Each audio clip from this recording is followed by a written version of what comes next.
వర్షపు నీటిని ఒడిసిపట్టి భూగర్భ జలాలను పెంచుకోవాలనే నినాదంతో ఈటీవీ ఆంధ్రప్రదేశ్ ఈనాడు నిర్వహిస్తున్న సుజలాం సుఫలాం సదస్సులకు విశేష స్పందన లభిస్తోంది.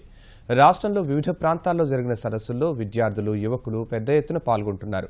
ర్యాలీలు, అవగాహన సదస్సుల ద్వారా నిపుణులు ప్రజలకు అవగాహన కల్పిస్తున్నారు. నీటి పొదుపునకు కట్టుబడి ఉన్నామంటూ విద్యార్థులతో జల ప్రతిజ్ఞ చేయిస్తున్నారు.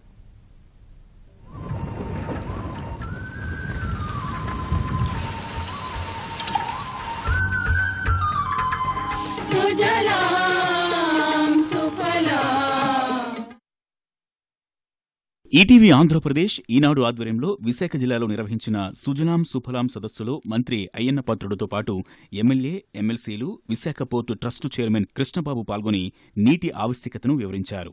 వ్యక్తిగత నివాసాల వద్ద ఇంకుడు గుంతలను ఏర్పాటు చేసుకోవడం సహా జలవనరుల్ని కాపాడుకోవాలని విద్యార్థులకు నిపుణులు సూచించారు. జిల్లా కలెక్టర్ కార్యాలయం నుంచి ప్రజా పరిషత్ సమావేశ మందిరం వరకు విద్యార్థులు ర్యాలీలో పాల్గొన్నారు. జల సంరక్షణ ప్రతి ఒక్కరి కర్తవ్యమని మంత్రి అయ్యన్న పాత్రుడు వ్యాఖ్యానించారు.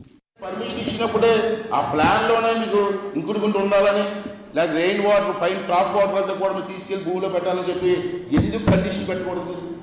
కఠినమైన నిర్ణయాలు తీసుకుంటే భావి తరాల వాళ్ళకి న్యాయం చేసిన వాళ్ళు అవుతాం. కాబట్టి దాన్ని కూడా మీరు ఎక్స్పోర్ట్ చేయవలసిన అవసరం ఉంది. మీ ఇంట్లో ఇంకుడు పోయి కంపల్సరీగా ఉండాలి. దాన్ని ఫాలో అవ్వకపోతే మీరు ఏం చేయాలి? ప్రభుత్వం రేషన్ కార్డు కట్ చేయండి. రేషన్ కార్డు కట్ చేస్తే మనసు పొయ్యి తీయబడిన అడగండి. ప్రజల కోసం పనికొచ్చి పని చేసేటప్పుడు దాన్ని అమలు చేయనప్పుడు రేషన్ కార్డు ఎందుకు కట్ చేయకూడదు? కట్ చేస్తే ఓట్లు పోతే భయపడి జనాలు చేస్తాం. ప్రజల్లో చైతన్యం తీసుకోవడం కోసం ఈనాడు చేస్తున్న ప్రయత్నంలో మన అందరూ కూడా భాగస్వాములు కావాలి. నీరు అనేది ఎంత కఠినమైందంటే మానవుడు కూడా కరిగించలేని నూనె. అది 2 ముక్కలు చేయాలంటే నీటితోటే ఆ రేగను కట్ చేస్తారు తప్ప దేనితో కట్ చేయలేదు. అయిన కఠినాత్మకమైనటువంటి మనసున్న క్రూరుడిని కూడా మార్చగలిగేది నీరు. ఈనాడు సంస్థ ఆ కార్యక్రమాన్ని ప్రజల వరకు తీసుకువెళ్ళడంలో చాలా మంచి భూమిక నిర్వహిస్తోందని చెప్పడంలో సందేహం లేదు. ప్లాంటేషన్ మీద కానీ, అలాగే ఈ ఇంకుడు గుంటలు తవ్వడంలో కానీ ప్రజల్లో చైతన్యం తీసుకురావడానికి అనేక రకమైన కార్యక్రమాలు ఏర్పాటు చేయడం మనం చూసాం. ఈ వాటర్ని కన్జర్వ్ చేయడం అనేది ప్రతి ఒక్కళ్ళ బాధ్యత. నెల్లూరు జిల్లా కావలిలో నిర్వహించిన సుజలాం సుఫలాం కార్యక్రమంలో ప్రజాప్రతినిధులు, అధికారులు పాల్గొన్నారు. నీటి పొదుపు ఆవశ్యకతను తెలియజేస్తూ ర్యాలీ చేపట్టారు. అనంతరం బృందావనం కాలనీలోని కళ్యాణ మండపంలో సదస్సు నిర్వహించారు. గుంటూరు జిల్లాలోని వాణి విద్యావిహార్ పాఠశాలలో ఈటీవీ ఆంధ్రప్రదేశ్ ఈనాడు ఆధ్వర్యంలో అవగాహన సదస్సు జరిగింది. నీటి పొదుపు ఆవశ్యకతను విద్యార్థులకు తెలియజేశారు.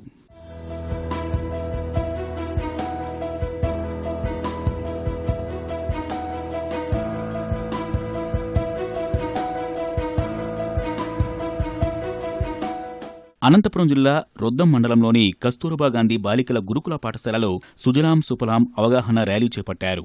బీసీ కాలనీ కోడలిలో మానవహారంగా నిలబడి నీటి వృధాను అరికట్టడం అందరి బాధ్యతంటూ నినాదాలు చేశారు. ప్రకాశం జిల్లా త్రిపురాంతకం ప్రభుత్వ ఉన్నత పాఠశాలలో ఈటీవీ ఆంధ్రప్రదేశ్ ఈనాడు ఆధ్వర్యంలో సుజలాం సుఫలాం సదస్సు ఏర్పాటు చేశారు. పట్టణంలో విద్యార్థులు భారీ ర్యాలీ చేపట్టారు.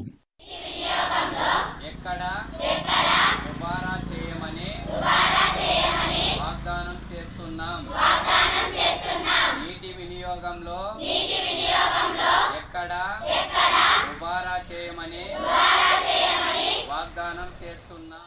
తూర్పుగోదావరి జిల్లా వ్యాప్తంగా ఈటీవీ ఆంధ్రప్రదేశ్ ఈనాడు ఆధ్వర్యంలో సుజలాం సుఫలాం కార్యక్రమాన్ని నిర్వహించారు. తునిలో విద్యార్థులు నీటి పొదుపుపై వినూత్న రీతిలో అవగాహన కల్పించారు. నీటిని ఎలా పొదుపు చేయాలనే అంశంపై ఛాయాచిత్రాల ద్వారా వివరణ ఇచ్చారు. ఇంకుడు గుంతల ఆవశ్యకత, నీటి పొదుపుపై అవగాహన కల్పించి చైతన్యపరిచారు. మండపేటలో జరిగిన కార్యక్రమంలో మున్సిపల్ అధ్యక్షుడు వరప్రకాష్ పాల్గొని జల ప్రతిజ్ఞ చేయించారు. అనంతరం ర్యాలీ నిర్వహించారు.